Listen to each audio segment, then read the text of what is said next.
দেখো, 21শে জুলাইয়ের আগেও আমরা দেখেছি মমতাপন্থী তৃণমূল এবং ঋতব্রতপন্থী তৃণমূলের মধ্যে তীব্র টানাপোড়েন। আজ 28শে আগস্ট তৃণমূল ছাত্র পরিষদের প্রতিষ্ঠা দিবস। রাজ্যে রাজনৈতিক পালাবদলের পর বদলে গিয়েছে রাজনৈতিক সমীকরণ, ভেঙে খান খান হয়ে গিয়েছে তৃণমূল।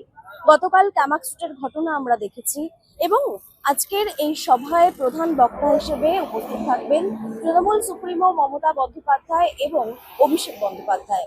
এই রাজনৈতিক মঞ্চ থেকে কি বার্তা দেবেন সেদিকে নজর থাকবে সকলের। তবে এই মুহূর্তে আমরা কথা বলে নেব তৃণমূলের যুব কর্মী সমর্থকদের সঙ্গে, দেখে নেব তারা কি বলছেন।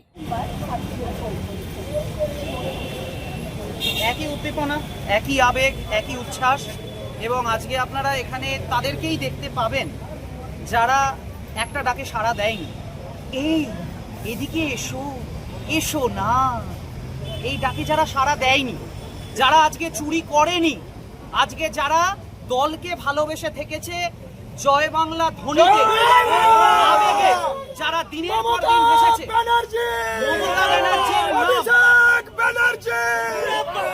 অভিষেক ব্যানার্জির নাম, মমতা ব্যানার্জির নাম এবং তৃণমূল কংগ্রেসের ইতিহাসকে বুকে আঁকড়ে নিয়ে যারা মমতা ব্যানার্জির সংগ্রামকে মাথায় নিয়ে দিনের পর দিন চলেছে এবং দলকে নিষ্ঠার সাথে দলের সমস্ত রকম লড়াই যারা লড়েছে, যারা পিঠ বাঁচিয়ে চলে যায়নি, যারা ভয়ের চোখ রাঙানিকে দিয়ে যারা দমে যায়নি, আজকে তারা এখানে আসবে।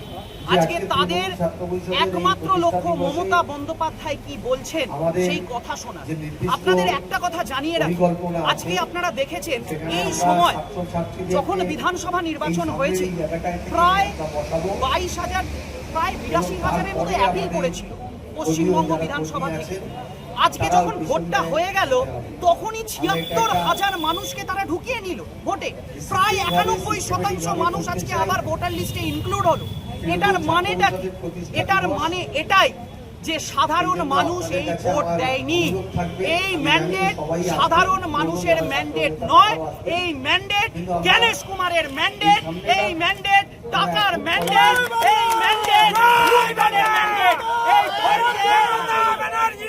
এই ভোটকে চুরি করা হয়েছে। যেমন তারা নিটের পেপারে চুরি করছে, যেমন তারা ইউজিসির পেপারে চুরি করছে, আজকে সারা দেশকে যেমন তারা জ্বালাচ্ছে। বিভিন্ন মুহূর্তে ছাত্রছাত্রীদের জীবন আজ বিপন্ন, আজকে পরীক্ষা তারা দিতে পারছে না, এই নিয়ে কোনো কথা তারা বলছে না। এখানে আপনারা তাদেরকেই দেখবেন যারা মমতা বন্দ্যোপাধ্যায়কে নিয়ে চলবে। আর আমরা যারা আমাদের সিনিয়র কর্মীরা আসছেন তাদের কাছে একটা অনুরোধ থাকবে বারবার এই জায়গাটায় এবং আপনাদের জন্য আমরা ভায়োলেন্স বুঝি। একটু ব্যাক সাইডে চলে যেতে হবে। 2021 সালে সামনের দিকটা ভোট পরবর্তী হিংসা নামক একটা কথা মেগা সিরিয়ালের মতো চলছে। তাদের জন্য রেখেছি। তাহলে আজকে কি হচ্ছে? আজকে কি হচ্ছে? আজকে কেন্দ্রীয় এজেন্সিরা কোথায়? আজকে সিবিআই কোথায়? আজকে ইডি কোথায়? আজকে জাতীয় মহিলা কমিটি কোথায়? মহিলা সুরক্ষা কমিটি কোথায়?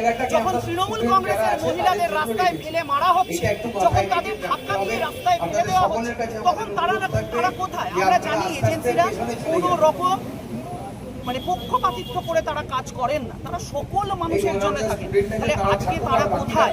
আজকে পার্টি অফিস ভাঙা হচ্ছে, বুলডোজার দিয়ে সাধারণ মানুষের ঘর ভেঙে ফেলা হচ্ছে, আজকে কোনো প্রতিশ্রুতি পূরণ করা হচ্ছে না। তাই আমরা আগামী দিন এখান থেকে মমতা ব্যানার্জির মেসেজ আমরা নিয়ে যাব, সবার মাঝে আমরা ছড়িয়ে যাব। আজকের এই সভা যে কতটা তাৎপর্যপূর্ণ তা কিন্তু তৃণমূলের যুব সমর্থকদের সঙ্গে কথা বলেই বোঝা গেল এবং মঞ্চ থেকে প্রধান বক্তা হিসেবে তৃণমূল সুপ্রিমো মমতা বন্দ্যোপাধ্যায় এবং অভিষেক বন্দ্যোপাধ্যায় কি বার্তা দেন সেদিকে নজর থাকবে এবং নজর থাকবে কোন নেতা নেত্রীদের হাতে দায়িত্ব এসে পৌঁছবে।